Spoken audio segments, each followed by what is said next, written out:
समजा आज तुम्हाला सांगितलं की तुमच्या आयुष्यातील सर्वात महत्त्वाचा काळ कोणता हे सांगा, तर तुम्ही काय उत्तर द्याल? बालपण, म्हातारपण की निवृत्तीनंतरचा काळ? समर्थ रामदास स्वामी म्हणतात, नाही, आयुष्यातील सर्वात मौल्यवान काळ म्हणजे तारुण्य. कारण ह्याच काळात घेतलेले निर्णय संपूर्ण आयुष्य घडवतात किंवा बिघडवतात. पण एक प्रश्न असा आहे, तरुणपणात मन देवाकडे वळतं का? सगळ्यांचंच वळतं असं नाही. मग समर्थांनी ह्या श्लोकात तारुण्य काळी आरण्य सेवी असं का म्हटलं असेल? जंगलात जाऊन राहायचं हा त्याच्या पाठीमागचा अर्थ आहे का? की ह्या एका शब्दामागे आपल्या संपूर्ण जीवनाचं रहस्य दडलं आहे? चला आज समर्थ रामदास स्वामींच्या मनाच्या श्लोकातील श्लोक क्रमांक 54 मधून याचं उत्तर जाणून घेऊया.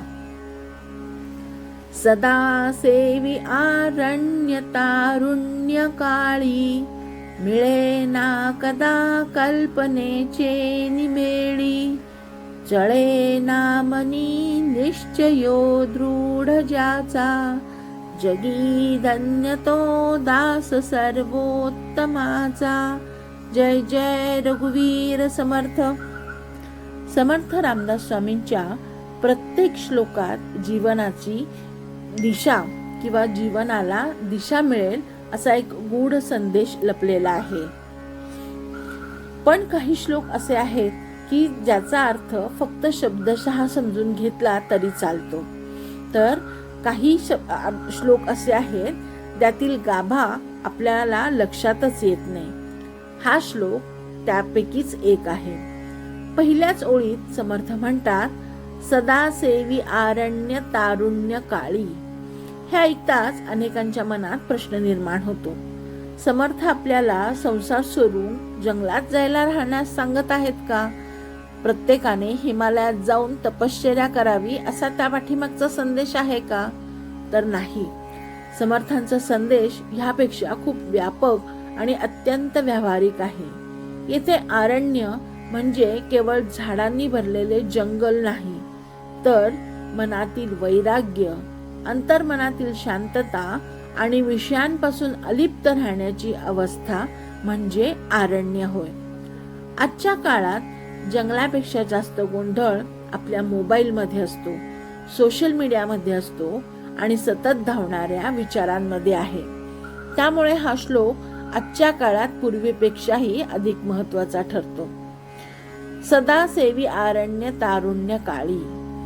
आरण्य म्हणजे जंगल, पण समर्थांचा हेतू बाह्य जंगल नव्हे. जंगलात शांतता असते, जिथे बाजारांसारखा गोंधळ नसतो, स्पर्धा नसते, मान अपमान नसतो. त्यामुळे मन सहज अंतर्मुख होतं. म्हणूनच प्राचीन काळातील ऋषी, मुनी, योगी आणि तपस्वी अरण्यात जाऊन तप करत असत. पण समर्थांना माहिती होतं की कलियुगात प्रत्येकाला हे साधणं शक्य नाही. म्हणूनच ते सांगतात, खरं अरण्य बाहेर नसून आपल्या मनात निर्माण झालं पाहिजे. जगात राहा, संसार करा, व्यवसाय करा, नोकरी करा, मुलांना वाढवा, संसारासाठी पैसे कमवा, सोनं नाणं कमवा, पण मन विषयाच्या चिखलात अडकून देऊ नका. कमळाच्या फुलाप्रमाणे राहा. कमळाचं फूल चिखलात उमलतं, पण चिखल त्याला स्पर्श देखील करू देत नाही किंवा त्याचा स्पर्शही होत नाही. त्याचप्रमाणे माणसाने संसारात राहावे, पण संसारात मनाला अडकून देऊ नये किंवा त्यातील सुख दुःख मनाला चिटकून देऊ नये. हेच खरे आरण्य होय. सदा या शब्दाचा अर्थ समर्थांनी कधी मधी असं म्हटलं नाही. ते म्हणतात, सदा याचा अर्थ भक्ती ही केवळ सकाळच्या पूजेपुरती मर्यादित नसावी. रामनाम, ईश्वर स्मरण आणि आत्मचिंतन हा जीवनाचा स्वभाव झाला पाहिजे.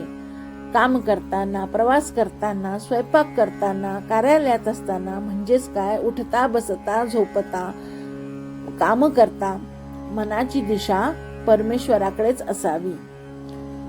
अवघ्या तरुण वयात समर्थांनी संसाराचा त्याग केला आणि टाकळी येथे 12 वर्ष अखंड तपश्चर्या केली. रामनामाचा जप, ध्यान, योग साधना आणि आत्मचिंतन यात त्यांनी संपूर्णपणे स्वतःला झोकून दिलं. या तपश्चर्येमुळे त्यांच्यात इतकं आध्यात्मिक सामर्थ्य निर्माण झालं की पुढे छत्रपती शिवाजी महाराजांसारख्या युगपुरुषाला त्यांनी प्रेरणा दिली आणि संपूर्ण महाराष्ट्रात धर्मजागृती घडवून आणली. जर समर्थांनी तारुण्य विषयभोगात घालवलं असतं तर आज इतिहास काही वेगळाच असता. येथे आपण संत एकनाथ महाराजांचे देखील उदाहरण घेऊ शकतो. संत एकनाथ महाराजांनीही आपल्या तरुण वयातच गुरुसेवा आणि एकांत साधना स्वीकारली. शूलभंजन पर्वतावर त्यांनी दीर्घकाळ ध्यान आणि आत्मचिंतन केले. याच साधनेतून त्यांच्या अंतःकरणात ज्ञानाचा झरा उगम पावला आणि पुढे एकनाथी भागवत, भावार्थ रामायण यासारखे अमूल्य ग्रंथ जन्मात आले.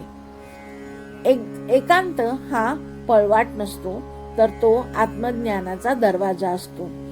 भगवान श्रीकृष्ण 13व्या अध्यायात एका ज्ञानी पुरुषाचं लक्षण सांगताना म्हणतात, विविक्त देश सेवित्वम अरती जनसंसदी, म्हणजेच ज्याला शांत एकांत स्थळ आवडतं आणि जो निरर्थक गर्दीत रमून जात नाही तो ज्ञानाच्या मार्गावरती असतो.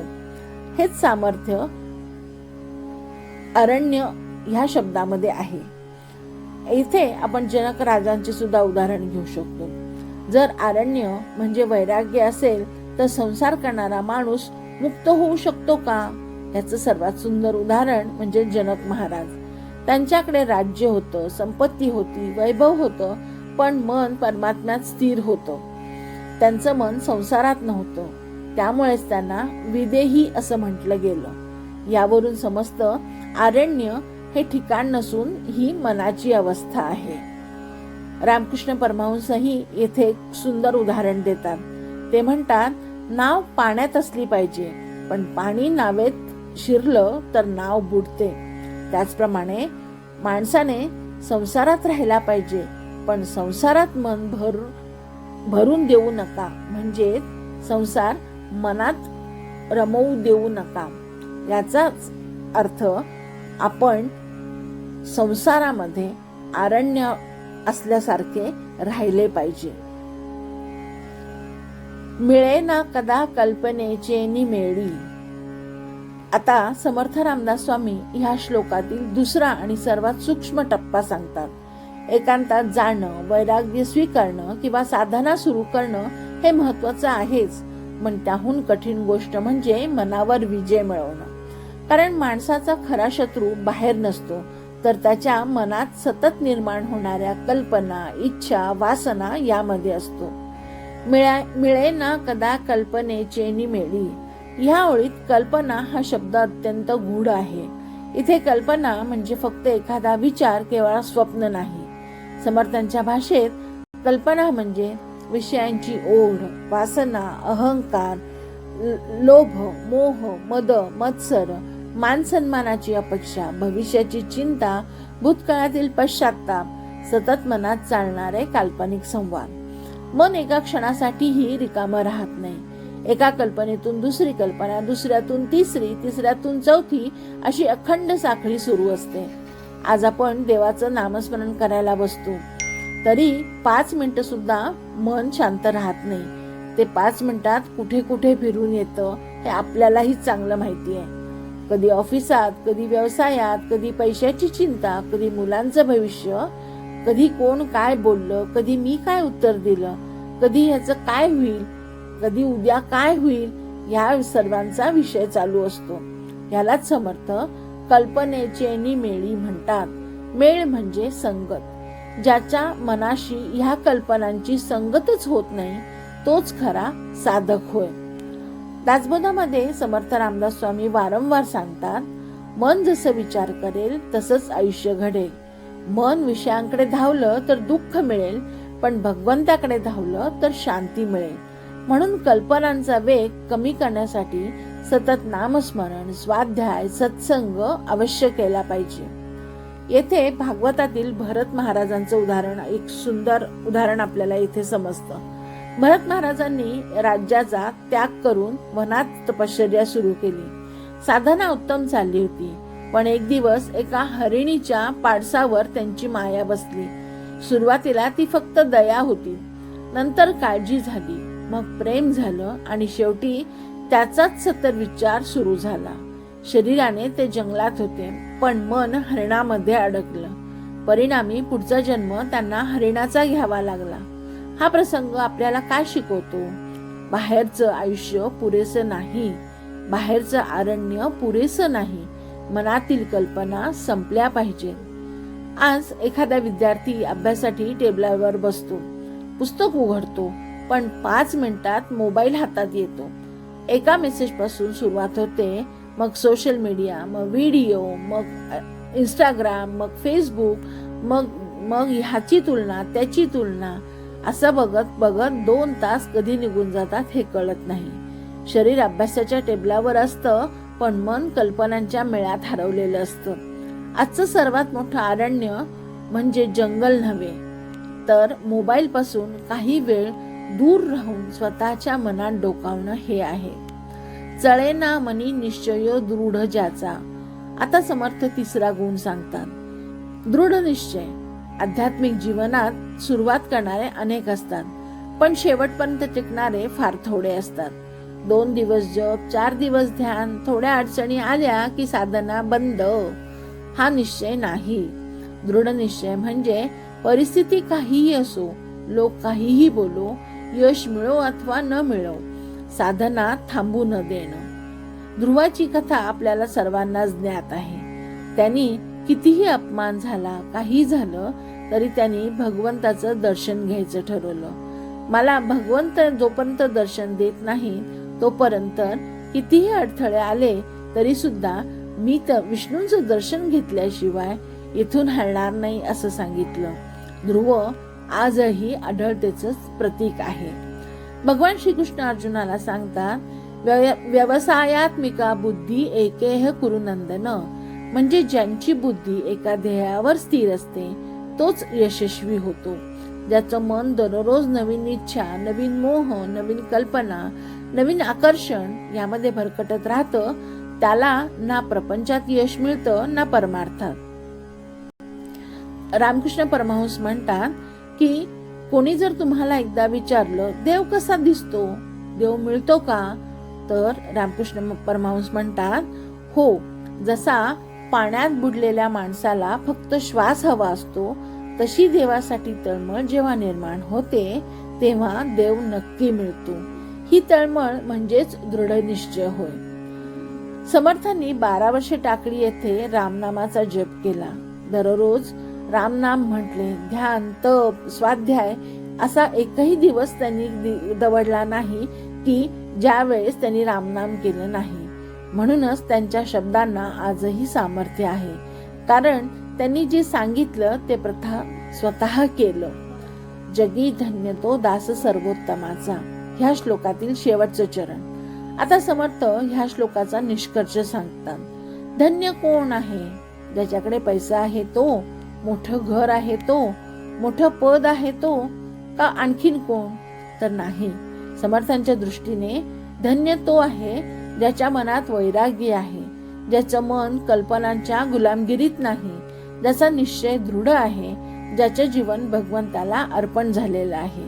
संसारात राहूनही त्यांनी भगवत भक्ती सोडलेली नाही असा तो. असा मनुष्य केवळ स्वतःचे जीवन सुंदर करत नाही तर इतरांच्या जीवनालाही दिशा देतो. तो चालता बोलता आदर्श बनतो. आज प्रत्येकाला यश हवं आहे, पण मन शांत नाही. वेळ आहे पण एकाग्रता नाही. साधन आहेत पण समाधान नाही. याचं कारण बाहेर नाही, तर मन सतत कल्पनांच्या मेळ्यात अडकलेलं आहे. समर्थ सांगतात, दररोज काही वेळ स्वतःसाठी काढा. रामनाम घ्या, मनाचा श्लोक म्हणा, भगवद्गीता वाचा, मोबाईल पासून थोडा वेळ दूर राहा, स्वतःच्या मनाशी संवाद साधा. हेच आधुनिक काळातील आरण्य सेवन होय. समर्थ रामदास स्वामी या एका श्लोकामधून सांगतात की साधना वृद्धापकाळासाठी नाही, तर ती तारुण्यापासूनच सुरुवात करायला पाहिजे. बाहेरच्या जंगलात जाण्यापेक्षा मनातील गोंधळ शांत करा. कल्पना, वासना आणि अपेक्षांच्या गुलामगिरीतून स्वतःला मुक्त करा. आणि एकदा भगवंताच्या मार्गावर चालायचं ठरवलं तर कोणत्याही परिस्थितीत तो निश्चय ढळून देऊ नका. कारण ज्याच्या मनात वैराग्य आहे, ज्याच्या अंतःकरणात भगवंताचं अखंड स्मरण आहे आणि ज्याचा निश्चय पर्वतासारखा अढळ आहे, त्यालाच समर्थ रामदास स्वामी म्हणतात, जगी धन्य तो दास सर्वोत्तमाचा. जय जय रघुवीर समर्थ. या श्लोकाचा अर्थ अतिशय गहन आहे, त्यामुळे आपण ह्याचा अर्थ जास्त डिस्क्रिप्टिव्हली किंवा जास्त डिटेलमध्ये पाहण्याचा प्रयत्न केलेला आहे. तरीही यातून काही मुद्दे सुटले असतील तरी क्षमस्व. ह्या श्लोकाप्रमाणे इतरही श्लोकांचे अर्थ जर आपल्याला जाणून घ्यायचे असतील तर कृपया माझे चॅनल सबस्क्राईब करा.